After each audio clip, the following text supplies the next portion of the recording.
കാരണം സമസ്ത കേരള ജമിയത്തുൽ ഉലമ എന്നുള്ളത് വലിയൊരു സംഘടനയാണ്. ഇപ്പൊ എല്ലാവർക്കും മനസ്സിലായി, നമ്മൾ വലിയ സംഘടന എന്ന് പറയുമ്പോൾ അതെല്ലാവർക്കും ഒരു സംശയമാണ്.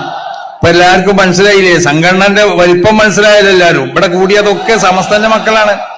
അല്ലാതെ ഏതെങ്കിലും ഒരു വിദേഹത്തുകാർ ഇവിടെ കൂടിയിട്ടുണ്ടാവൂല, അല്ലെങ്കിൽ ഏതെങ്കിലും ഒരു കള്ള തരീക്കത്തുകാർ ഇവിടെ കൂടിയിട്ടുണ്ടാവൂല. കാരണം അവർക്കൊന്നും കൂടാൻ കഴിയൂല.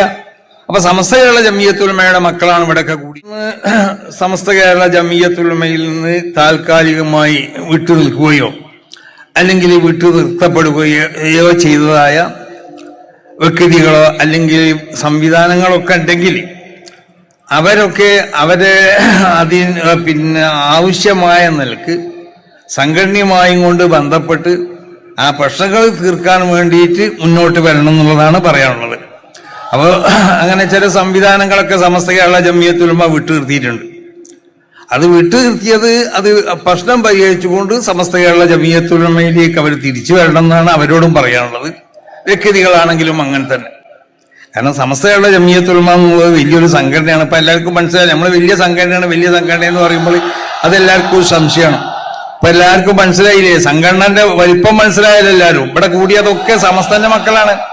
അല്ലാതെ ഏതെങ്കിലും ഒരു വിദേഹത്തുകാർ ഇവിടെ കൂടിയിട്ടുണ്ടാവൂല, അല്ലെങ്കിൽ ഏതെങ്കിലും ഒരു കള്ള തരീക്കത്തുകാർ ഇവിടെ കൂടിയിട്ടുണ്ടാവൂല. കാരണം അവർക്കൊന്നും കൂടാൻ കഴിയൂല. അപ്പൊ സമസ്ത കേരള ജമിയത്തുൽ ഉലമയുടെ മക്കളാണ് ഇവിടെയൊക്കെ കൂടിയിട്ടുള്ളത്. അപ്പൊ അതൊരു വലിയ സംഘടനയാണ്. അതിനെ നിസ്സാരമാക്കാൻ വേണ്ടി ആരും മെനക്കെടരുത്, അതിനെ വേദനിപ്പിക്കാൻ വേണ്ടി ആരും മെനക്കെടരുത്. ഒത്തൊരുമിച്ച് പോകാൻ വേണ്ടി എല്ലാവരും ശ്രമിക്കണം എന്നാണ് ഈ അവസരത്തിൽ എല്ലാവരും ഉണർത്താനുള്ളത്.